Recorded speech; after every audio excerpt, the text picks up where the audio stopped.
Hey everybody, I'm Matt with powersautographs.com. I'm going to talk a little bit today about where to get a jersey signed on the actual jersey itself. A lot of people have questions about that, on what type of pen to use, the location to use. So hopefully we'll help answer all those questions for you today. The best place to get a sign on a jersey is of course on the number. By getting on there, sign on there, you're going to get a clean signature. It's not going to allow for any smudging really. If you get something signed on the actual jersey itself, it's not really a flat kind of surface to sign.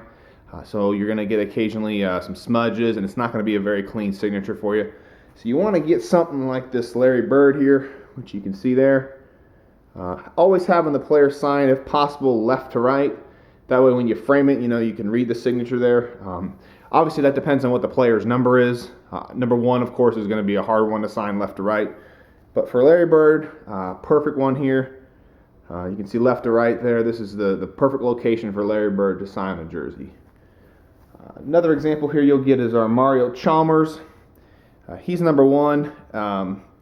Another thing to think about is the athlete's autograph too, and kind of what it looks like.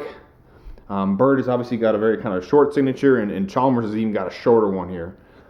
So for this one, it's okay for him to kind of sign on that number 1 as is. But if he's got any length of signature a little bit longer, like for example Larry Bird's, you always want him to kind of sign from the bottom to the top of the number. So when it's framed, it looks nice there. If you do it the other way, it's kind of awkward from the top to the bottom. So always this way. So the athlete, when they'll sign it, of course, it'll be laid out to them like this there. Another example, you got our Tim Lincecum, University of Washington jersey here. The spot that he signs okay. Particularly for this jersey, a better location for me probably would have been on the number 1 here, going from bottom to top. As you can see, his signature is right there. Another good spot would be right here on the 4. Tim's got a pretty average signature actually, so the spot that he's in is okay, but the number 1 probably would have been preferred.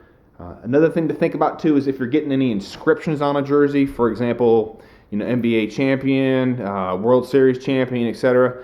That's another good thing to think about. So let's say, for example, like on this Bird jersey, if we were going to get an inscription on this one, I'd probably have Bird sign it over here and then get the inscription over here, just so it flows left to right, just kind of like how we read. Or you could have him sign on the top and then do the inscription on the bottom, or vice versa. The other thing to think about is the type of pen. That Bird jersey is actually signed in black Sharpie, which for black on white is okay. The best one I prefer is the actual paint pen. It tends not to bleed as much, and it's a little bit thinner of a pen. Example like that would be like this Chalmers here. If that was in blue Sharpie, the blue would be bleeding everywhere, and the signature would tend to run together. So the paint pen tends to work very well.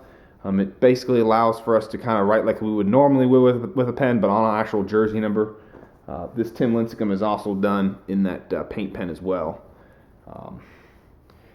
So if you got any questions about any of that, I know that's a lot of information there, but hopefully we've covered all your questions. Feel free to reach out to us on our blog or on the YouTube channel, sales@powerscollectibles.com, or you can give me a call at 650-888-7915.